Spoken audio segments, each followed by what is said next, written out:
교재는 360페이지입니다.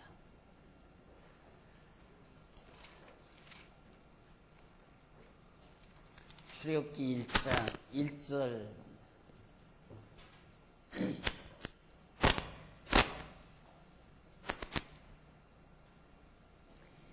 야곱과 함께 각기 권속을 데리고 애굽에 이른 이스라엘 아들들의 이름은 이러하니 루벤과 시므온과 레위와 유다와 이스라엘과 스불론과 베냐민과 단과 납달리와 갓과 아셀이요 이미 애굽에 있는 요셉까지 야곱의 혈속이 모두 70인이었더라.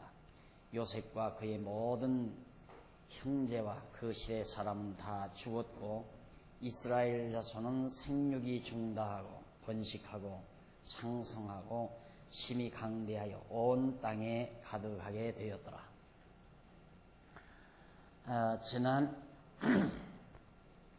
지난 시간까지 우리가 살펴본 내용, 그 내용은 간단히 요약하면 하나님께서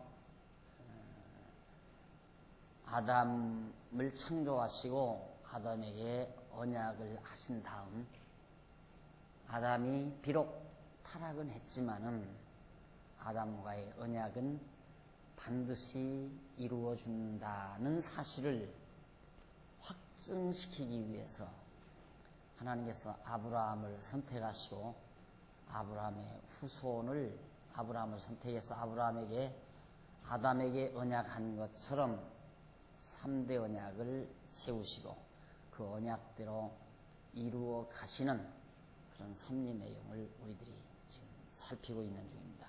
그게 창세기였어요. 그러니까 여기서 여러분들이 놓치지 말아야 될 가장 중요한 부분은 하나님께서 아담을 창조하시고 아담에게 3대 언약, 3가지 3대 언약을 세우셨다. 이 3대 언약은 장차 둘째 아담 예수 그리스도를 보내어서 이루어 주실 언약이다. 그러니까 아담은 오실 자의 표상이다. 오실 자라는 말은 예수를 말하는 거군요. 오실 자, 예수란 말입니다. 예수. 그러니까 하나님께서 에덴 동산에서 아담을 창조하신 것은 장차 둘째 아담이신 예수를 보내겠다는 언약입니다. 그러면 예수를 보내서 어떻게 하겠다는 얘기인가? 예수님을 보내어서 아담에게 3가지 언약한 것처럼 3가지 언약이 자손, 땅, 통치 이 3가지 언약을 둘째 아담 예수 그리스도를 통해서 이루어 주겠다 하는 얘기예요. 그러면 저렇게만 언약에 놓으시고 하나님께서 그냥 계신다면은 예수가 오신다는 사실을 믿을 수가 없잖아요. 그렇죠? 메시아가 오실 것을 믿을 수가 없단 말입니다. 그러니까 하나님께서는 그것을 믿게 하기 위해서 아담이 타락했음에도 불구하고 관계없이 우리 보통 인간은 그럴 거 아니에요. 아담에게 이렇게 언약했지만 아담이 타락했으니까 이제 하나님의 언약은 끝났다. 하나님의 언약은 필요 없다 이거죠. 무효가 됐을 거다. 이렇게 생각할 거 아니에요. 그러나 관계없어요. 아담이 타락했음에도 불구하고 한 번 하나님께서 아담에게 언약하신 것은 반드시 이루어진다. 이것을 알게 해야 되잖아요. 그렇죠? 그걸 알게 해서 우리로 하여금 또 지상에 있는 인간들로 하여금 믿게 해야 한단 말입니다. 그 믿게 하는 방법이 아브라함을 택한 거예요. 아브라함을 택해서 아브라함에게 이 3가지 언약, 3대 언약이죠. 아브라함에게 3대 언약을 똑같이 해요. 그런데 아담에게는 실체적인 언약이라고 할 수 있어요. 이게 왜 오실자 예수를 통해서 이룰 언약이니까. 그러나 아브라함에게 대한 언약은 국부적이고 지역적이고 한 민족적이고 한 개인적이고 지상적인 거란 말입니다. 육신적인 것, 이 세상에 속한 육신적인 것. 그러나 아담에게 언약하신 것은 신령한 아담이었기 때문에 신령한 언약이에요. 신령한 자손, 땅, 통치. 이것은 실체적인 것, 신령한 것. 이것은 육신적인 것, 세상적인 거라 이 말이죠. 그러니까 참으로 실체적이고 신령한 언약을 아담에게 하셨는데 그 언약은 아담이 타락했어도 반드시 둘째 아담 보내서 이루어준다. 그것을 확증해 주시려고. 왜? 믿게 하려고. 누구를? 예수가 오셔서 이루실 것을 믿게 하려고. 그걸 믿게 하려고 모형적으로 개인적이고 민족적이고 현세적이고 육신적인 3대 언약을 아브라함을 선택해서 세우신 거예요. 그래서 그 언약대로 하나님께서는 자손이 번창하고 땅을 정복하고 통치하는 역사를 하나님께서 이끌어 가신다 그 말입니다. 그런데 우리는 지금 하나님께서 언약하시고 언약 자손들을 보호하는 장면까지 창세기에서 공부한 거예요.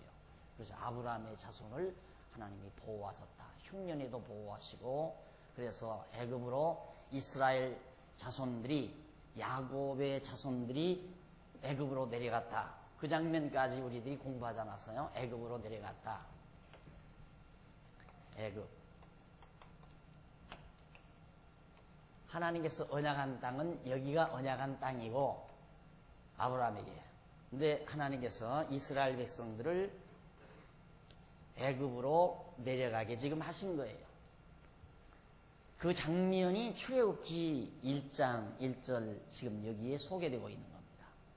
그러니까 창세기 공부했으니까 이제 어렵게 생각하지 말고, 창세기는 하나님께서 아담 창조해서 아담에게 신령한 자손과 땅과 통치, 신령한 언약, 실체적인 언약을 하나님이 하시고, 아담이 타락했음에도 불구하고 아담과의 언약은 반드시 둘째 아담을 통해서, 예수님을 통해서 이루어 줄 것을 우리에게 확신시키려고, 믿게 하려고 아브라함을 선택해서 신령한 것이 아니라 이제 육신적인, 현세적인, 한 민족적인 그런 언약, 모형적인 거예요. 그림자적인 거. 이렇게 언약대로 이루어 주듯이 아담과의 언약도 반드시 이루어 준다. 그 말이에요. 그러니까 내가 늘 강조하듯이 실제로 하나님께서 이 집을 지어줄 것을 언약하면서 이 지어줄 것은 한참 있어야 질 거거든요. 그러니까 미리 모형도를 만들어서 이렇게 지어줄 것이다. 그렇게 보여주는 거예요. 이렇게 지어줄 것이다. 이렇게 지어준 것처럼, 이런 모형처럼 실체적인 언약을 그대로 이루어줄 것이다. 그 말씀을 하려는 거예요. 지금 한 말 굉장히 중요한 말이에요. 지금 시작해서 지금까지 한 말이 성경을 보는 데 있어서 굉장히 중요한 말이에요. 이것은 항상 여러분들이 배경에 깔고 있어야 돼요. 아하, 하나님이 첫 아담에게 언약하신 것은 신령한 언약, 실체적인 언약. 그러니까 모형이 아니고 그림자가 아니고 실체라 이 말이죠. 신령한 세 가지 언약을 둘째 아담을 통해서, 예수님을 통해서 이루어 줄 것을 언약하셨는데, 그 언약이 반드시 이루어 준다는 사실을 우리에게 보여주기 위해서 모형적인 언약, 육신적이고 현세적이고 실체가 아닌 모형적인 언약을 아브라함에게 해서 그대로 지금 이루어 가고 있는 것이다.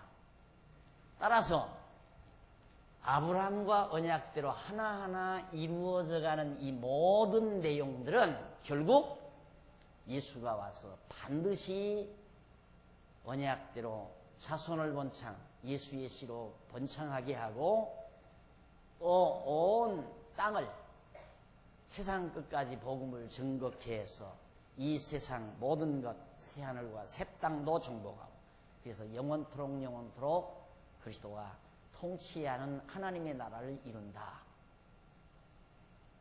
그것을 전부 이 사실이 말해주는 거예요. 이게 이제 구약이거든요.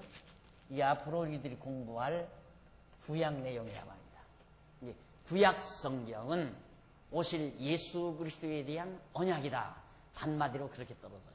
알았어요. 그래서 그러니까 구약 성경에 자손이 번창되는 것도 예수가 온다는 얘기고, 땅이 정복되는 것도 예수님이 둘째 아담이 오신다는 얘기고, 다윗 왕조가 세워져서 다스려지는 것도 메시아 예수 그리스도가 둘째 아담이신 예수가 올 것을 언약하는 내용이구나, 그 말이에요.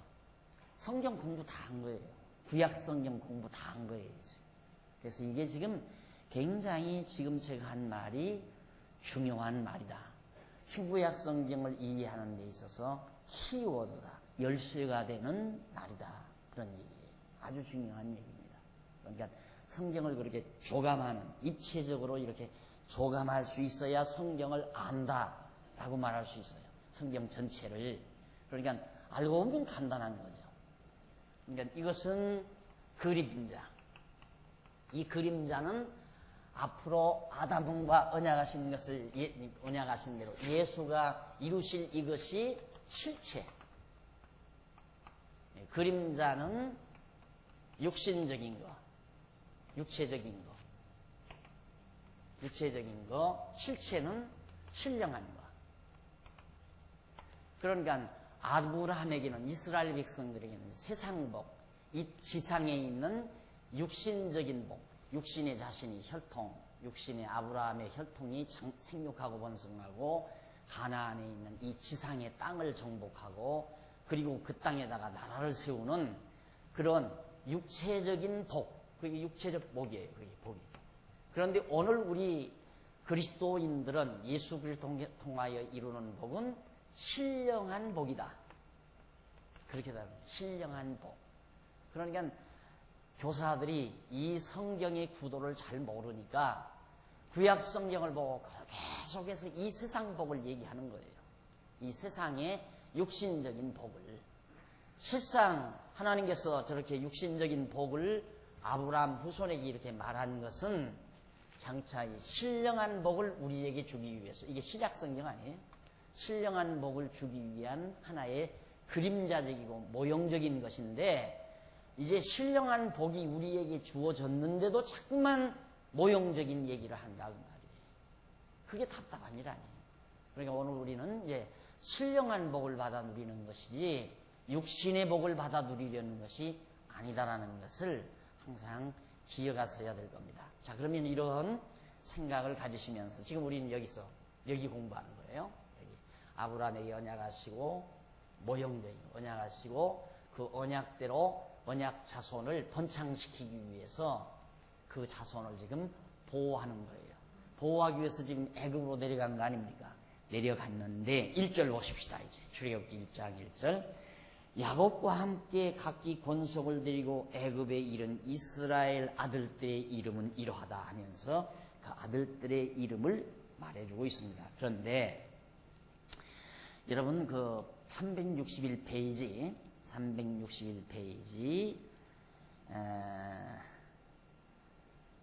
그 성경 구절 말고 중간에 본문은 나오죠.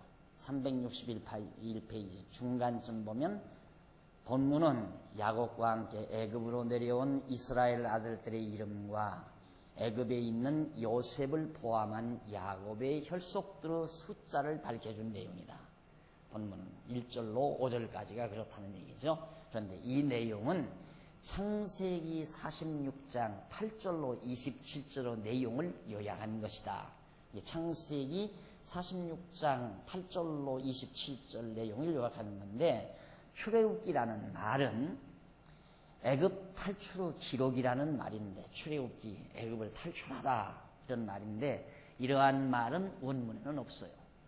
원문 히브리어 성경에는 이 출애굽기라는 말이 없어요.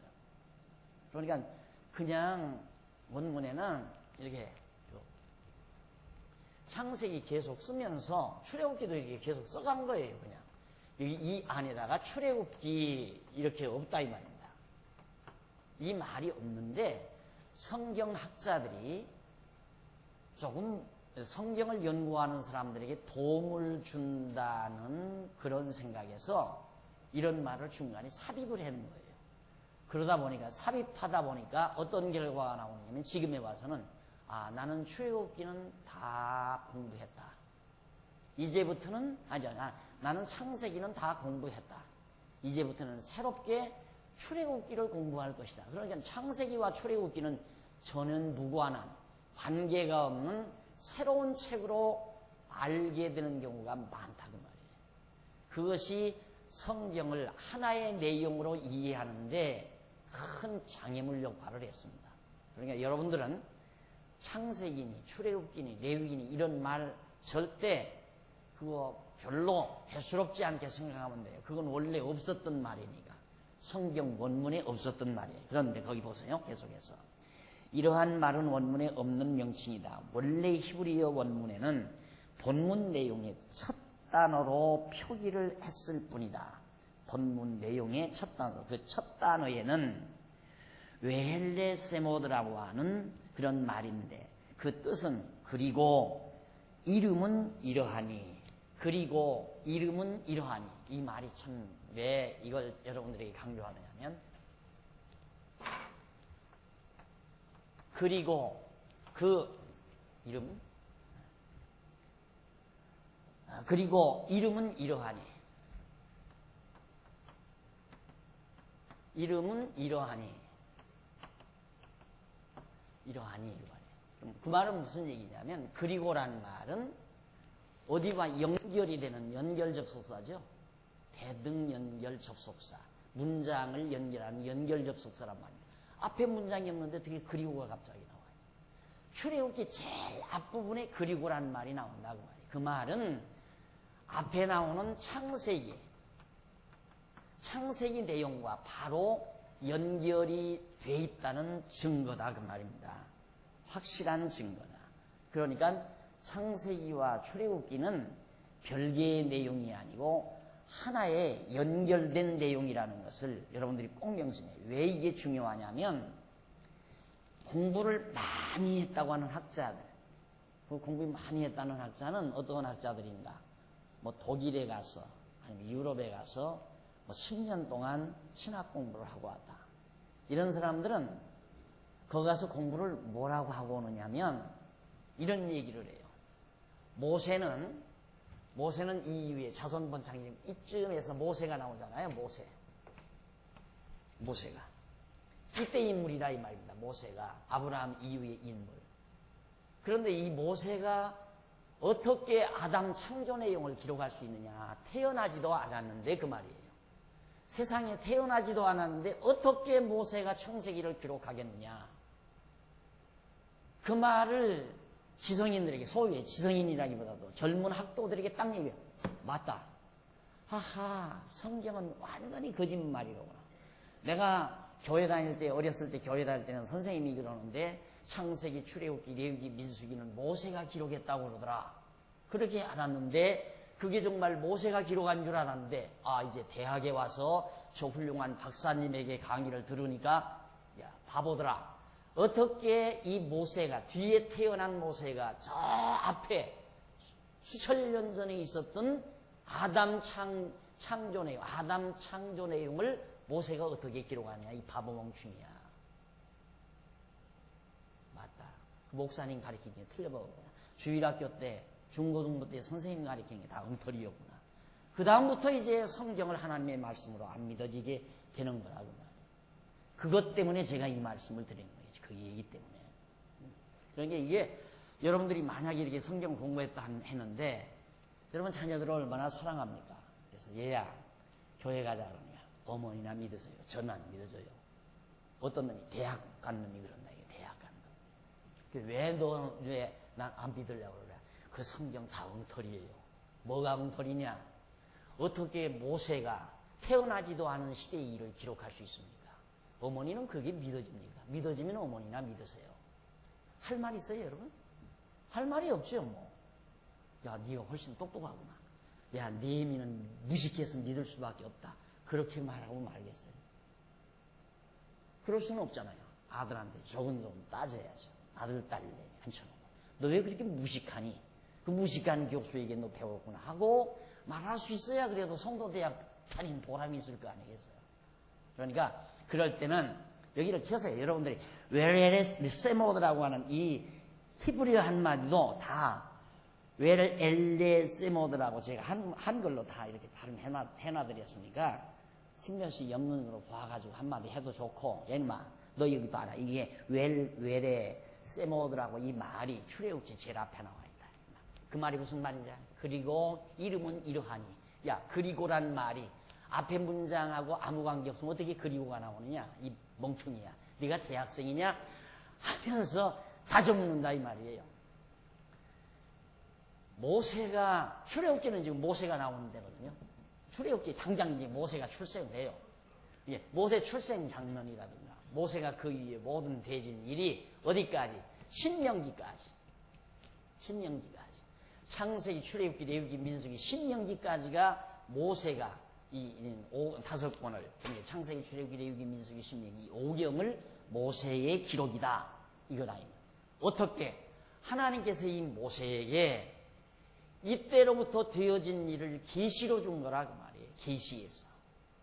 그러니까 아무리 모세가 늦게 태어나도 앞에 되어진 일을 하나님께서 계시로 알려주는데 그걸 못 기록할 수가 없잖아요.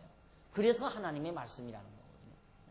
그러니까 예를 들어서 뒤에 다 모세가 기록한 것이 분명한데 그게 바로 그리고라는 말로 전부 연결이 된 거라 이 말이에요. 그러니까 학자들은 이런 시간차에 의해서 하나님의 계시라는 걸 인정을 안 하니까, 성경이 하나님의 말씀이라고 인정을 안 하니까 저런 이론을 통해서 젊은이들을 전부 다 불신앙 세계로 끌어간다 이 말이에요. 그래서 성경을 안 믿게 만들어버려요. 그래서 선진국으로부터 점점 성경을 하나님의 말씀으로 믿는 자들이 점점 없어져 가잖아요. 유럽의 교회들이 다 비어가고 지금 미국의 교회들이 점점 다 비어가고, 한국 교인들 별 볼리는 줄 압니다. 한국 교회도 비게 돼 있어요. 왜?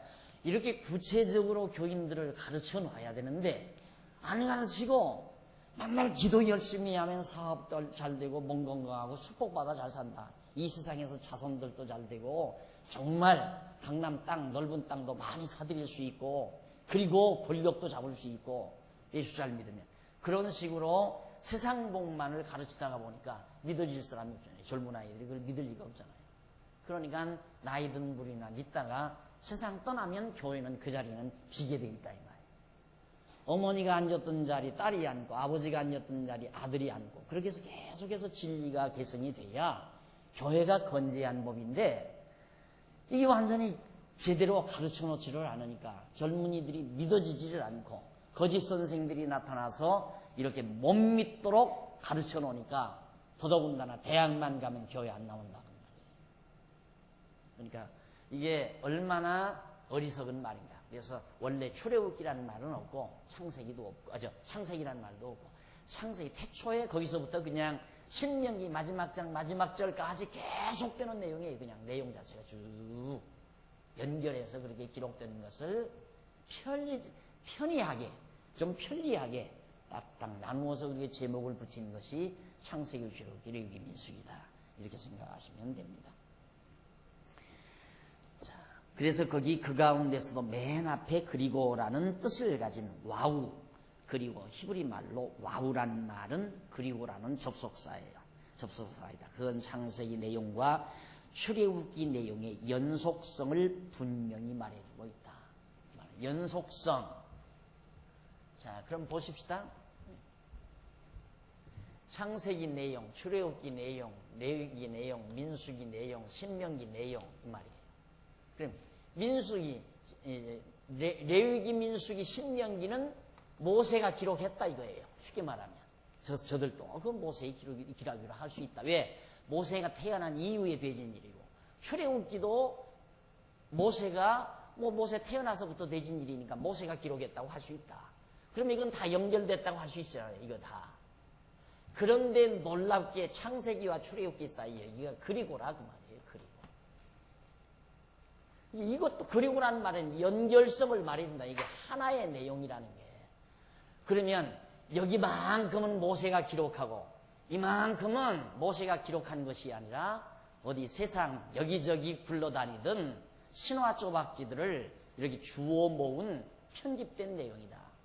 이렇게 지금 학자들이 얘기하거든요. 잘못된 학자들이. 그러니까 신학은 유명한 대학 갈수록 엉터리가 돼요.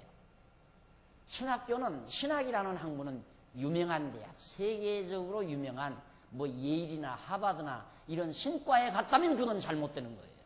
그런데 우리는 바보처럼 거기만 갔다 하면 대단한 줄 알아요. 우리는 경험해서 우리 아시는 분은 알아요. 하버드 가더니만 완전히 해꾸닥 변해버려요, 사람이. 확.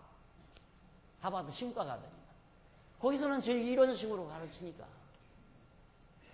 성경이 하나님 말씀이 아니다. 그리고 신은 쉽게 말하면 이 세상으로 들어왔기 때문에 영원한 천국이 있는 것도 아니고 그런 식으로 잘못된 인본주의적인 신학사상을 철저히 기반으로 해서 가르치기 때문에 그런 데 졸업한, 그런 데를 공부한 그런 인물을 교회 목회자를 모시고 있는 사람들은 굉장히 불행한 사람들이에요.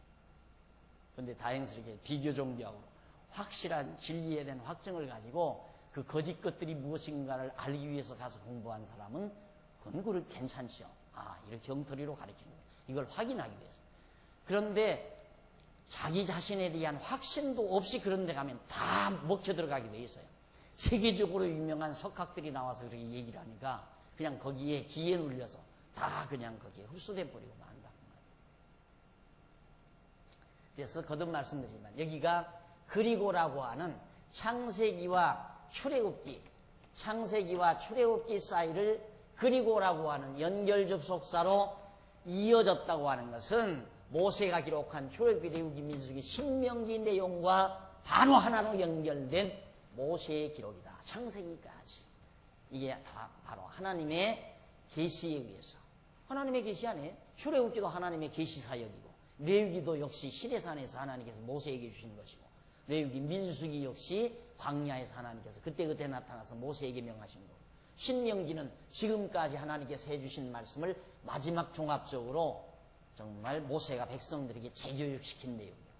그러니까 창세기부터 요한계시록, 신명기까지가 완전히 모세의 한 사람의 기록이라는 것이 너무도 분명한데 그 값비싼 돈 주고 가서 공부하는 학자들이 그래요. 학생들이 그래요. 바보처럼 잘못된 공부를 하고 와서 한국에 와서 그걸 자꾸만 퍼뜨리고 있는 거예요, 지금. 그래서 여러분들이 그래서 성도대학을 나오셨다면은 혹시 자녀들이라도 왜 지난번에 왜 저 유명하다 뭐 한참 유명하다고 논어 강의한다고 하는 그 뭐 교수 전 고대 교수가 나와서 막 강의할 때 기독교 막 힐난하게 비난하잖아요. 그런 친구들이 바로 이런 얘기를 하는 거예요. 기독교 엉터리다 이거죠. 유교가 제일이다 이러죠. 유교가 장로아들이 그렇게 되어먹었잖아요. 장로가 교회를 잘못 세운 거죠. 장로가 교회를 제대로 세워서 제대로 된 목회자를 데려다가 제대로 목회했으면 그 아들 그렇게 안 되죠. 알고 보니까 일본의 논어학자, 정통한 소식 같은데 일본의 논어학자가 논어 풀어놓은 것을 일본말로 풀어놓은 걸 그걸 전부 그걸 답습해서 와서 그러니까 그 텔레비에 나와서 그걸 이제 막 도용한 거예요. 쉽게 말하면. 그러니까 일본에서 그걸 알고 너 그럴 수 있느냐 공개하겠다 그러니까 얼른 그 중단해버리고 일본 가서 이러고 온 거예요. 일본 갔다 왔다고 당장. 나는 일본을 왜 갑자기 방송하다 말고 일본을 갔나 했더니 정통한 소식에 의하니까 그 말이 나오더라. 자기가 논어를 굉장히 아는 거지. 알지도 못하는 거 일본 사람들이 해놓은 거 그거 그냥 표절해가지고 학자로서 표절이라는 건 제일 치사한 일입니다. 돈 버는 사람이 남의 돈 도둑질하는 게 치사한 놈 아니에요? 치사한 도둑. 그러듯이 학자가 남의 학문을 도둑질하는 거 치사한 학자예요. 남의 것을 활용을 할 때는 내가 어느 책 어디에서 누가 말하는 것을 내가 인용을 합니다 하고 정확하게 말을 해줘야 양심적이지 지는 연구 하나도 안 하고 머리 하나도 안 쓰고 남이 다 써놓은 거 그거 가지고 가서 그냥 자기가 한 것처럼 풀어 말하는 거, 그거 전부 사기꾼이나 비슷한 거예요. 남의 것 도용하는 게. 그러니까 여러분, 그런 엉터리 학자들에게 그런 교수들에게 만나면 당장 장로님 아들도 별 수 없어요. 불신자 돼버려요. 권사 아들도 필요 없는 거고. 그래서 교육이 중요하다 이 말이에요. 우리 장안중앙교회 이렇게 애타게 침이 마르도록 자꾸 가르치려고 하는 이유가 지금 싸우는 거 아니에요. 선한 싸움 싸우는 거예요. 진리 싸움을 싸우는 거예요. 내가 지금 대학을 세우면 나한테 공부하러 대학생이 오겠어요? 안 오죠. 그러니 애꿎은 여러분만 모셔놓고 자꾸 가르치는 거예요. 여러분들에게라도 비참하게 막 자라나는 젊은 아이들한테 좀 가르쳐야 되는데 왜? 여러분이라도 배워야 여러분들을 통해서라도 다만 누구에게라도 이 내용이 전달되지니까 안 가르치면 그냥 다 죽어버리는 거 아니에요. 그래서 가르치는 거니까 여러분 열심히 공부를 하셔서 정말 성경이 얼마나 완벽한 진리인가를 확인을 하셔야 되리라고 생각합니다. 자, 그래서 거기서 이제 그렇게 70인이 간 내용을 우리들이 확인을 했고요. 그 다음 또 한 가지 이제 그들이 말하는 게 또 하나 있어요. 그것은 그 와후라는 접속사가 있다. 그것은 창세기 내용과 출애굽기 내용의 연속성을 분명히 말해주고 있는 것이다. 그리고 또 하나, 창세기와 출애굽기를 모세 한 사람이 기록했다는 사실도 간접적으로 증거해주고 있는 것이다. 저게 바로 지금 선명한 얘기예요. 그런데 본문에는 애굽에 이른 애굽에 도착한 야곱의 혈속이 요셉까지 합하여 70인이라고 말하고 있죠. 본문에 70인이라고 우리 창세기 본문에는. 그런데 사도행전에는 그들의 수를 75명이라고 그렇게 말을 하고 있어요. 사도행전 7장 14절에 창세기에는 70명이라고 나왔는데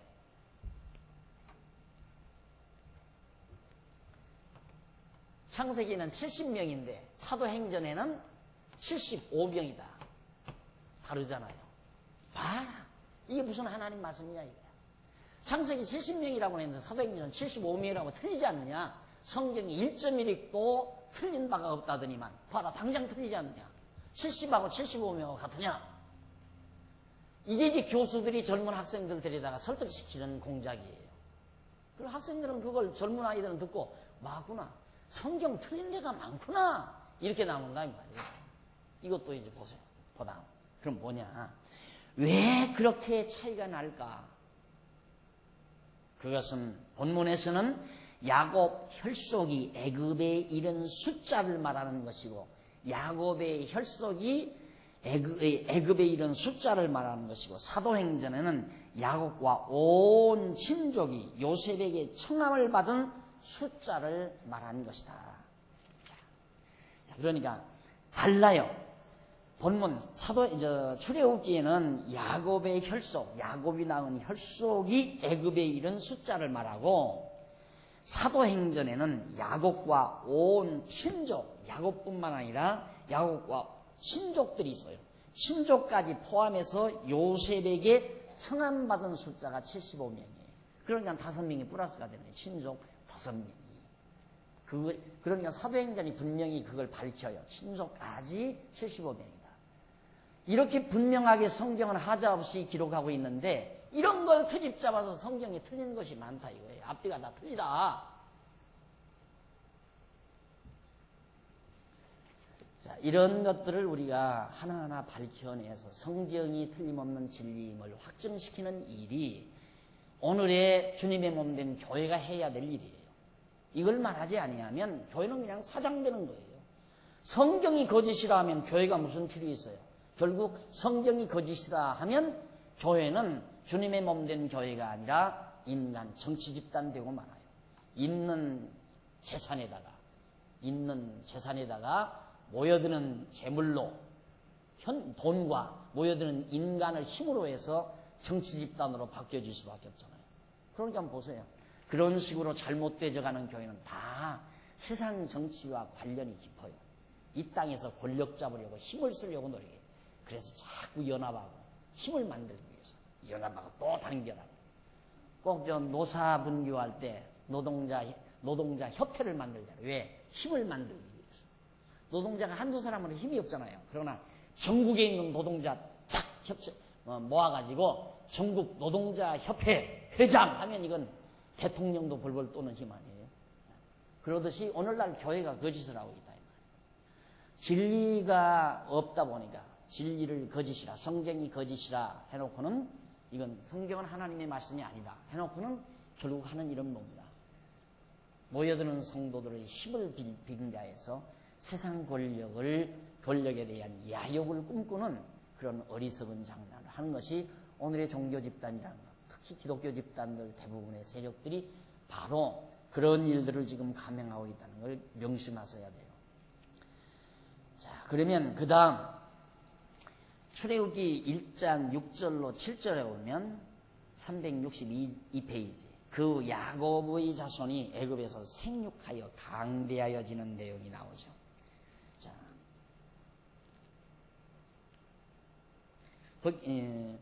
이미 애굽에 있는 요셉까지 야곱의 혈속이 모두 70인이었더라. 거기 다시 6절 요셉과 그의 모든 형제와 그 시대의 사람들은 다 죽었고 이스라엘 자손은 생육이 중다하고 번식하고 창성하고 심히 강대하여 온 땅에 가득하게 되었더라. 언약대로 생육하고 번성한다는 언약대로 아브라함에게 언약하신 대로 지금 애굽에 내려간 이스라엘 자손들이 생육이 중다하다 많다 이 말이에요. 자녀들이 잘 낳아서 자라고 백성의 수가 점점 늘어나는 거예요. 그게 하나님의 언약대로 되어지는 일이다. 그런 뜻이에요. 그러니까 자손도 하나님께서 이스라엘 백성 자손 번창도 하나님의 완벽한 주권적 섭리하에서 하나님의 계획대로 이루어져 가고 있는 거죠. 그 다음 8절 요셉을 알지 못하는 세왕이 일어나서 애굽을 다스리더니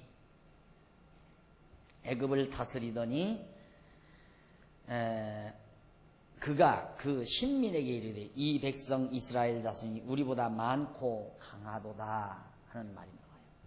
자, 제가 제목 하나를 잠시 안 살펴보고 했는데요. 급한 나머지 우리 다시 넘어가서 360페이지 중간에 보면 한쪽 가로 1번 제일 위에 360페이지 제일 위에 2번 자손의 생육과 도전 나오죠. 출애굽기 1장에서 10장까지예요. 그러니까 하나님께서 언약대로 이스라엘 자손들이 생육하고 번성을 해요. 그리고는 이제 도전해요. 어디에? 생육하고 번성하니까 그 다음 애굽에 도전을 해요. 이게 강대해지니까 애굽 사람에게 도전한다 이 말입니다. 그 다음 이제 그 밑에 보면 1장과 2장 중간에 보면 한쪽 가로 1번 자손의 생육과 시련 반드시 하나님께서 시련 없이 이루시는 법이 없죠. 하나님께서 언약대로 그 자손이 생육하고 번성하게 하는데도 시련을 주어요. 시련 속에서 생육하고 번성하게 하신다. 왜? 하나님의 능력으로 되는 줄을 알게 하기 위해서. 만약에 시련을 안 주면 우리가 이렇게 잘 먹고 잘 살면서 건강관리 잘해서 이렇게 살아가다 보니까 우리 자손들이 많이 번창하는구나. 자기들의 능력으로 자손이 번창하는 줄 알까? 그렇게 걱정하셔서 하나님께서는 이스라엘 백성들에게 모진 시련을 줘요. 그런 시련 속에서 이스라엘 자손이 생육하고 번성하도록 한다. 어떤 시련인가? 시련을 보면 361페이지 제일 상단 양쪽 가로 1번 자손의 생육과 애굽의 학대 나오죠. 이스라엘 자손은 자꾸 생육하는데 애굽 사람들이 막 학대를 해요. 죽이지 않아요. 애굽에 사내 아이가 나면 다 죽여요. 이제 그 내용이 나오는 거예요. 그러면 이스라엘 자손은 생육하고 애굽 사람들은 학대하는 장면 거기 나오는데 아까 말씀드린 대로 362페이지 제일 상단 6절로 7절 야곱의 자손이 애굽에서 생육하여 강대하여진다. 온 땅에 가득하게 됐다. 중다하고 거기 요셉과 그의 모든 형제와 그 시대 사람은 다 죽었고 요셉도 죽었어요 이제. 그리고 그 시대 사람 다 죽었어요. 그리고 이스라엘 자손은 생육이 중다하고 창성하고 심히 강대해 온 땅 애굽 그 언저리에 바로 왕이 살라고 주었던 그 땅에 백성들이 가득하게 인구 밀도가 굉장히 많아졌다 이 말이죠. 자, 그렇게 됐는데 그 다음 그건 당연히 하나님께서 내 자손이 하늘의 별수와 같이 되리라 하고 하신 말씀이 그대로 이루어지는 거죠. 363페이지 제일 상단 1장 8절로 14절에 보면 새 애굽 왕이 일어나 이스라엘 자손을 더욱 학대합니다. 8절 보십시다. 8절 요셉을 알지 못하는 새 왕이 일어나 애굽을 다스리더니 그가 그 신민에게 이르되 이 백성 이스라엘 자손이 우리보다 많고 강하도다. 애굽 사람은 원주민인데 그 사람들은 나도 그 당시도 지금도 마라리아가 그 지역에 많은데 마라리아 병 같은 유행병 이런 것들로 남인 무슨 필요 있어요. 병들어 다 죽는데 그렇게 번식을 못해요. 백성이 늘어나질 않아요. 그런데 어찌된 일인지 이스라엘 자손들은 죽지도 않고 잘 산다 이 말이에요. 그리고 막 번창하고 그러다 보니까 나중에는 애굽 사람들의 백성 수보다도 많아지게 됐어요. 그러니까 겁이 날 거 아니에요. 야, 이거 이제 굴러온 돌이 백인돌 빼겠구나. 결국에는 주객이 바뀌어지는 거죠. 들어온 객이 주인을 내쫓는 격이 되진다. 그러니까 애굽 사람들이 겁이 났어요. 이대로 놔둬서는 안 되겠다. 큰일 나겠다. 사실 중국도 그러잖아요. 우리 지금 조선족들이 만약에 중국 땅에서 지금 만주리 그쪽에서 막 번창해서 수가 많아져가지고 점점 조선족의 수가 많아지게 되면 그 땅 다 대한민국 땅, 우리 땅 다 돼버리는 거예요, 나중에. 안 그렇겠어요? 독립운동해가지고 우리 합병해버리면 우리 땅 되는 거예요. 그렇게 되면 어떻게 되겠어요? 한족이 가만히 있겠어요? 중국 족속들이, 야, 이거 안 되겠다. 제한하게 되고, 모든 세제 혜택도 안 주고, 자꾸 방해를 하듯이. 그와 똑같은 얘기예요, 쉽게 말하면. 일본 사람들이, 우리 한국 사람들, 일본에서 자꾸 그렇게 하는 이유는 제가 한 간음이 있기 때문에 한국 사람들, 일본에 가서 사는 사람들에게 혜택 안 주잖아요. 그리고 늘 경계를 하고. 그래서 특별히 무슨 이 선도장을 다 받아놓고 관리를 하고 속이지 못하게. 그래서 그걸 국가적인 외교 문제를 해결하려고 해도 잘 안 되잖아요. 이제는 그렇게 안 하겠다. 똑같이 자국민과 똑같이 취급하겠다. 그게 안 된다 이 말이에요. 애굽 사람들도 마찬가지죠. 이곳에서 굴러온 백성들이 이제 요셉도 죽고 그때 당시 바로왕도 죽고 그러고 보니까 이제 인종이 다른 엄연히 다르죠. 이스라엘 사람들은 비교적 동양인과 같은 우리 피부와 비슷한 그런 피부를 가졌지만 애굽 사람들은 함의 우선이라서 거무튀튀하게 생겼다 이 말이에요. 전혀 모습도 다른 그런 인종이 들어와가지고 점점 번창하니까 애굽 사람이 위기의식을 느끼게 된 거예요. 그래서 10절 보세요. 자, 우리가 그들에게 대하여 지혜롭게 하자. 두렵건대 그들이 더 많게 되면 전쟁이 일어날 때 우리 대적과 합하여 우리와 싸우고 이 땅에서 갈까 하노라. 이 땅에서 노예로 지금 계속해서 노예 생활을 시키는데 요셉이 죽고 나니까 이제 애굽 사람들이 이스라엘 자손들을 붙들어다가 노동시키고 성 싸는데 노역을 시키고 노예로 부려먹었다 이 말입니다. 그런데 점점 강성해지니까 노예 노릇 하기 싫으니까 싸워서 자기들을 멸하고 도망가면 어떡하느냐 이렇게 걱정을 해가지고 감독들을 그 위에 감독들을 그들 위에 세우고 그들에게 무거운 짐을 지워 괴롭게 하여 그들로 바로를 위하여 국고성 비돔과 람셋을 건축하게 하니라. 막 노동을 더 강하게 시켰어요. 아주 힘들게 노동을 시키면 자손도 잘 못 날 거고 점점 힘이 줄어들 거 아니냐 해서 학대를 했다 이 말입니다. 그래서 막 성과 옛날 만리장성 같은 거 다 이민족들 막 다 잡아다가 전쟁에서 끌어다가 그런 노동시켜 그런 노예로 노동시켜서 그렇게 자국민으로 그렇게 하는 게 아니에요. 이방 이민족들을 끌어다가 무거운 힘든 일들을 다 시켜가지고 강대한 성곽들을 건축하고 옛날도 다 그랬듯이 애굽 사람들도 그랬다 이 말입니다. 그래서 결국 이제 12절에 보면 그러나 학대를 받을수록 놀랍게도 어떻게 된 건지 학대를 받을수록 더욱 번식을 해요. 더욱 학대를 받을수록 더욱 자손들이 더 번식한단 말입니다. 그 참 이상하죠.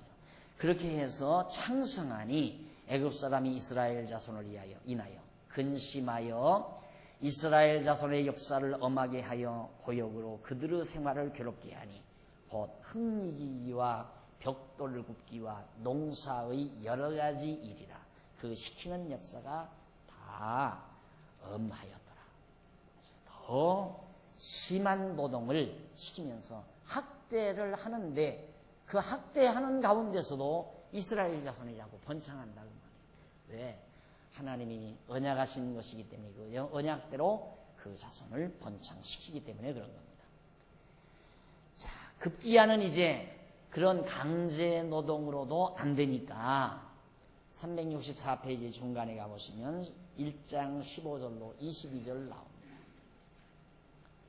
바로왕이, 애굽의 바로왕이 산파, 아기를 받는 산파 있죠? 산파를 통하여 이스라엘의 남자아이를 다 죽이게 만들어요.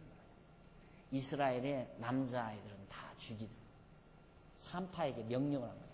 너 이스라엘 사람들이 아이들을 낳는데 딸이면 살려두고 아들이면 전부 죽여버리라. 그 명령을 이제 받게 됩니다. 자, 그런데 거기 15절 보세요. 애굽 왕이 히브리 산파 십브라라 하는 자와 부하라 하는 자에게 일러 가로되 너희는 히브리 여인을 위하여 조산할 때에 살펴서 남자애든 죽이고 여자애든 그를 살려두라. 그러나 산파들이 하나님을 두려워하여 애굽 왕의 명을 어기고 남자를 살린지라. 애굽 왕이 산파를 불러서 그들에게 이르되 너희가 어찌 이같이 하여 남자를 살렸느냐? 왜 남자아이들을 다 살렸느냐? 산파가 바로에게 대답하되 히브리 여인은 애굽 여인과 같지 아니하고 건장하여 산파가 그들에게 이르기 전에 벌써 해산해 버립니다. 우리 필요가 없습니다. 벌써 아이고 배야 하면 벌써 나와버리고 만다. 그러니 산파가 무슨 필요 있습니까? 하니까 하나님이 그 산파들에게 은혜를 베푸시니라. 백성은 생육이 번성하고 심히 강대하며 산파는 하나님을 경외하였으므로 하나님이 그들의 집을 왕성케 하십니다. 산파에게 지혜를 주는 거죠. 산파가 히브리 동족이니까 자기 동족 아들들을 죽이려고 하겠어요. 그러니까 아들들을 낳아도 안 죽이고 살려두니까 아들이 여전히 자라나니까 왕이 불러서 어찌된 일이냐 그러니까 애굽 여자하고 히브리 여자하고는 다릅니다. 이 사람들은 어떻게 건강한지 그냥 우리가 낳기 전에 벌써 도착하기 전에 다 낳았고 우리 도움도 필요 없을 만큼 되졌습니다. 그러니까 바로 왕이 어쩔 수가 없는 거죠.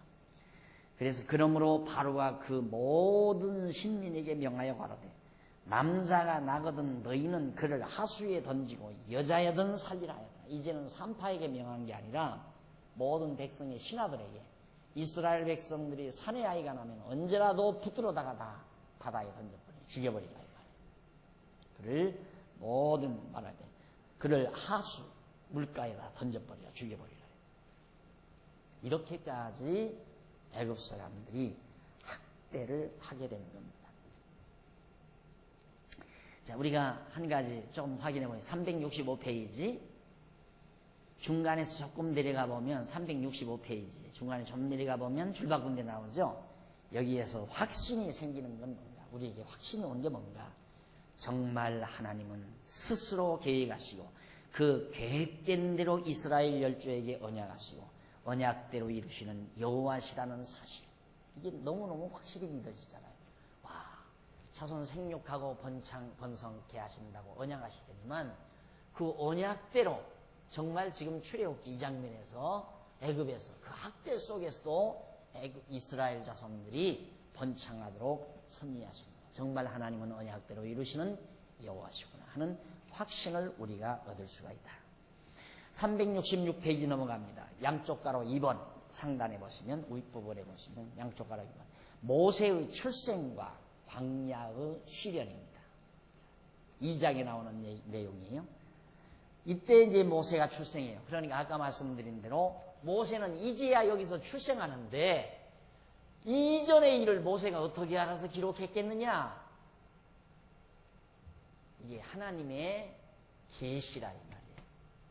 모세는 그냥 하나님이 쓰라는 대로 감동받아서 쓴 것뿐이지 모세가 보고 쓴 게 아니라 이 말이에요. 그래서 성경은 하나님의 감동을 입은 자들로 하여금 기록하게 한 거라고 베드로가 분명히 우리에게 말씀하고 있죠. 그러니까 이보다 더 늦게 나도 상관없어요. 늦게 나서도 하나님이 감동시켜서 쓰게 했으면 얼마든지 쓸 수가 있는 거죠. 창세기가 모세의 기록이라는 것이 확실하다 이런 것입니다. 자, 그러면 모세의 출생과 광야에서의 시련이 나오는데 2장 1절로 4절에 보면 레위 족속이 아들을 낳아 숨기다가 갈대 사이에 버립니다. 레위 족속. 이스라엘 자손 가운데 레위가 있죠. 레위라는 세 번째 아들 레위가 있는데 그 레위가 아들을 낳았어요. 레위 사람 하나가 아들을 낳았는데 붙들리면 죽이잖아요. 그러니까 아이를 숨겨가지고 잘 기르고 있는 거예요. 조금 길렀는데 아이가 자꾸 운단 말입니다. 목소리가 크고. 그러니까 그 울음소리가 자꾸 울밖을 넘어나가고 만약에 밖으로 순찰하던 경관이라도 듣는다면 위험하잖아요. 부모도 위험하고 애기도 위험하고 그런 상태에 접어들게 됩니다. 그래서 거기 보면 1절로 4절에 보면 레위 족속 중 한 사람이 가서 레위 여자에게 장가들었더니 그 여자가 잉태하여 아들을 낳아 그 준수와 함을 보고 그를 석 달을 숨겼다고 그랬어요. 너무너무 잘생긴 거예요. 죽일 수가 없죠. 그래서 석 달 동안 숨겼는데 더 숨길 수 없게 되매 그를 위하여 갈상자를 가져다가 역청과 나무 진을 칠하고 역청, 찐득찐득한 물을 막을 수 있는 그런 역청 그런 것들을 나무 상자에다가 이렇게 만들어서 갈대 상자, 갈대로 상자 만들어 그걸 해가지고 물이 새지 않게 상자를 만들어 가지고 거기다가 아기를 담아서 하숫가 갈대 사이에다 갖다 줬어요. 하숫가에 있는 갈대밭 사이에다가 그 아이를 동동 떼놨단 말입니다. 버린 거죠, 쉽게 말해요. 그리고는 그 누이가 어떻게 되나, 그 아기가 어떻게 되나 해가지고 망을 보고 있어요. 그 모세의 누이가. 그랬는데 367페이지 제일 상단에 5절로 10절에 보면 바로 딸이 아이를 구하여 아들을 삼아 모세라 이름합니다. 그때 마침 누가 그 하숫가에 나왔느냐면 바로의 딸 공주예요. 공주가 수행하는 여인들을 데리고 하숫가로 목욕을 하러 나온 거예요. 하숫가로 목욕을 하러 나왔는데 딱 나와서 보니까 어디서 바람결에 애기 우는 소리가 들린단 말입니다. 저게 무슨 소리냐 하고 보니까 애기 우는 소리입니다. 어디서 나는 거죠? 갈대밭상에서 납니다. 한번 가서 보라. 가서 보니까 애기가 상자 안에 있거든요. 그래서 아이를 데려다가 공주에게 보여줍니다. 너무너무 이쁘고 잘생겼으니까 히브리인이 갖다 버린 줄 알겠죠. 자기가 데려다가 기르려고 생각을 합니다. 그때 마침 망을 보던 그 모세의 누이가 쫓아가서 아이를 기르려면 유모가 있어야 되잖아요. 젖 먹이는 유모가. 유모를 구하지 않습니까? 그러면 유모 어디 좋은 사람이 있느냐. 마침 모세를 낳은, 이 아기를 낳은 엄마, 자기 어머니죠. 어머니를 소개한 거예요.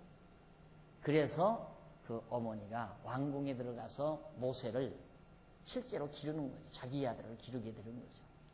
그런 사건이 바로 이제 10절까지 나오는데 거기도 데려다가 그 아들을 삼았는데 공주가 아들을 삼았는데 그 이름을 물가에서 얻었다 해서 모세라는 말을 씁니다. 물가에서 얻었다.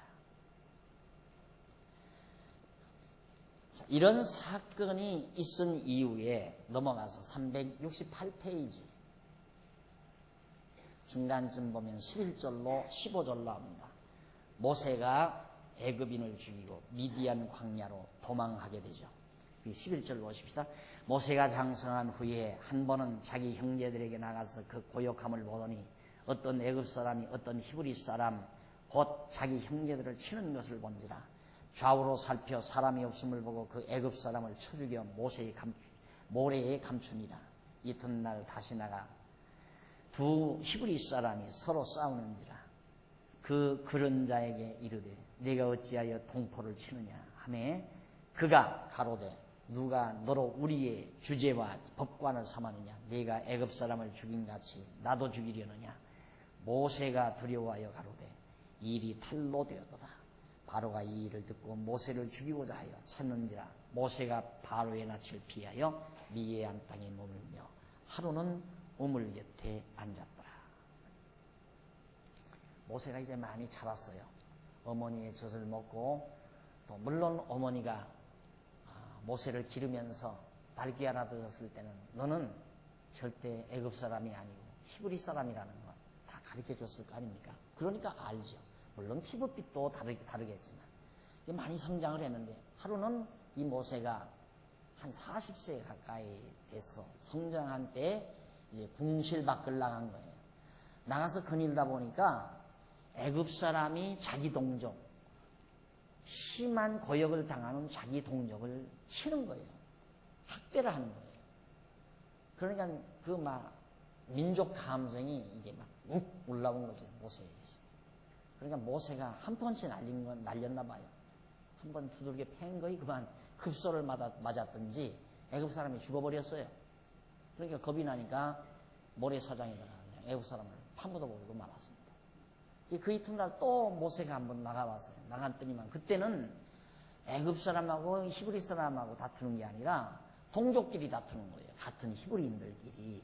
그러니까 모세가 있다가 형제여 왜 동족을 칩니까? 그 가만히 말을 듣고 보니까 하나가 잘못을 했어요. 그러니까 그 잘못한 사람에게 왜 당신은 동족을 그렇게 때립니까? 하니까 이 사람이 딱 나서더니만 어제는 애굽 사람을 쳐 죽이더니만 오늘은 나를 죽이려고 그러느냐? 이 말에 그만 모세의 가슴이 털컥 주저앉는 거죠. 와, 이제는 내 죄가 털로 났더라. 그 소문이 확 퍼져버리니까 애굽 왕 바로가 공주의 가짜 아들이죠. 자기 딸의 가짜 아들이기 때문에 이놈은 가만 놔둬서는 안 되겠다. 이놈을 가만 놔뒀다가는 결국 이 애굽 땅 전체가 큰 피바다가 될 거다. 이런 생각을 할 거 아닙니까? 권력이 바뀌면 되는 겁니다. 또 자기도 죽일지도 모르고. 겁이 나가지고 바로가 모세를 죽이려고 들었어요. 그러니까 모세는 왕궁으로 들어가지 못하고 그 뒤로 바로 미디안 광야로 도망쳐서 우물가에서 앉아서 우물을 먹었는지 참 처참하게 망명자가 된 거예요. 죽음을 피해서 도망친 망명자. 미디안 광야로. 이 미디안 광야가 어디냐면 이스라엘 백성들이 홍해바다를 건너서 방황했던 그 광야가 미디안 광야예요. 여기가 미디안 광야. 여기는 애굽이고. 그러니까 도망을 쳐서 미디안 광야로 와버린 거예요. 그래서 이제 369페이지 2장 16절로 22절 보면 그 중간에 보시면 모세가 미디안 제사장 딸과 결혼해서 게르솜을 낳게 되죠. 미디안 제사장에게 7딸이 있더니 그들이 와서 물을 길어 구유에 채우고 그 아비의 양무리에게 먹이려 하는데 목자들이 와서 그들을 줬는지라 모세가 일어나 그들을 도와 그 양무리에게 먹이니라. 그들이 그 아비 루엘에게 이를 때에 아비가 가로되 너희가 오늘은 어찌하여 이같이 속히 돌아오느냐. 그들이 가로되 한 애굽 사람이 우리를 목자들의 손에서 건져내고 우리를 위하여 물을 길어 양무리에게 먹였나이다. 우물가에 또 앉았으니까 저녁 때쯤 되니까 여인들이 물을 길러 올 거 아니에요. 그 양무리를 내려 양물 먹이러 또 오기도 하고. 근데 마침 그때 미디안 저 광야에 사는 제사장의 딸들이 양무리들을 또 몰고 이제 그 물을 먹이러 우물가로 온 거예요. 여자들이. 그런데 그 뒤에 또 다른 목자들이 막 물을 먹이러 와요. 그러니까 여자들이 힘약하면 물 먹이려면 한참 기다려야 되잖아요. 오랫도록. 남자들이 먼저 먹이고. 모세가 그 미디안 딸들을 도와가지고 빨리빨리 물을 다 먹일 수 있도록 도와줬어요. 도와줘가지고 쉽게 이 미디안 제사장의 딸들이 양무리에 물을 먹이고 쉽게 집으로 돌아가니까 아버지가 묻기를 어떻게 오늘은 이렇게 쉽게 돌아왔느냐 물으니까 사실을 다 보였어요. 어느 애굽에서 온 어느 젊은이가 우리를 도와줘서 이렇게 빨리 돌아왔습니다. 하고 말을 하니까 20절 아비가 딸들에게 이르되 그 사람이 어디 있느냐 너희가 어찌하여 그 사람을 버리고 왔느냐 그를 청하여 음식으로 대접하라 하였더라. 어떻게 그렇게 고마운 사람을 그냥 놔두고 왔느냐. 당장 청해드리지 않고 모세가 그와 동거하기를 기뻐하며 그가 그 딸 십보라를 모세에게 주었더라. 그 물 한 번 먹이는데 도와주고 당장 장가를 가게 됐어요. 외로운 모세가. 그래서 이런 부분을 어떤 면에서 이제 교사들은 되게 보느냐면 축복받는 비결에서 보는 거예요. 모세가 어떻게 해서 정말 그 미디안 제사장 부잣집 딸로 장가를 가게 됐는가. 친절을 베풀어서 그렇다. 친절. 그런 식으로 성경을 보는 거예요. 그러니까 부분적으로만 보면 야 그렇구나. 친절을 베풀어야 되겠구나. 이런 생각하면서 어떻게 살아야 되는 생애 방법을 성경에 자꾸 찾는 거죠. 우리는 그게 아니잖아요. 지금 하나님께서 모세를 왜 그렇게 보호하시는가. 갈대밭 상자에다 버려서 죽을 뻔했던 모세를 하나님이 왜 보호하시는가. 또 왕궁에서 길러놓으신 모세를 하마터면 죽을 뻔하라는데 왜 도망친 모세를 또 미디안 제사장을 통해서 이렇게 보호받아 그 집에 사위로 들어갈 수 있게 만들어 놓는가. 그게 지금 하나님의 섭리거든요. 왜 그렇게 하시는가. 계획이 있어서 그래요. 무슨 계획? 그 모세를 통하여 이스라엘 백성들을 애굽에서 인도하여 언약대로 이 땅으로 인도해 가기 위한 하나님의 계획을 이루시기 위해서 하나님이 그렇게 하는 건데 모세가 친절 베푸니까 지가 친절해서 복받아 잘 먹고 잘 살았다. 그거다 이 말이죠. 그런 식으로 성경을 볼 수밖에 없는 것이 아주 빕셀문이에요. 빕셀. 좁상하게 성경 전체를 먹고 그러니까 성경을 부분을 보면 이상한 말이 자꾸 나와요. 얼마든지 성경대로 이상한 말이 나와요. 진짜 모세는 이드로의 미디안 제사장들의 딸에게 친절 베풀어 가지고 장가 한 번 잘 들었다. 이런 식의 시가 아니에요. 하나님이 모세를 지금 보호하는 거예요. 왜? 민족의 지도자로 언약 자손들의 지도자로 세우시기 위해서 지금 훈련시키는 거예요. 왜? 왕궁에서만 계속 호의호식 하면서 잘 살게 되면 앞으로 하나님께서는 이제 이스라엘 백성들을 애굽에서 나오게 해서 이 광야에다 집어넣고 40년 동안 지금 훈련을 톡톡히 시킬 거거든요. 훈련을 시킬 건데 훈련시키는 장교가 훈련받지 않았으면 어떻게 훈련을 시키겠어요? 안 그래요? 그러니까 하나님께서 먼저 민족의 지도자인 모세를 앞서 이 미디안 광야로 내보내가지고 여기서 40년 동안 광야에서 모세로 훈련시켜요. 그래가지고 다시 모세를 애굽으로 보내가지고 나오게 하는 거죠. 이게 하나님의 섭리예요. 그러니까 내가 어떻게 해야 이렇게 된다는 건 전부 인본주의예요. 내가 잘해야 이렇게 된다는 건 전부 인본주의라고 말해요. 내가 이렇게 하든 저렇게 하든 그것과 관계없이 하나님의 계획이 이루어지는 것이지 하나님의 작정이 이루어지고 인간의 생각대로 내 행위의 결과대로 사태가 이루어지는 것 절대 아니다. 생각하시면서 차 한 잔 들고 계속해서 하십시다.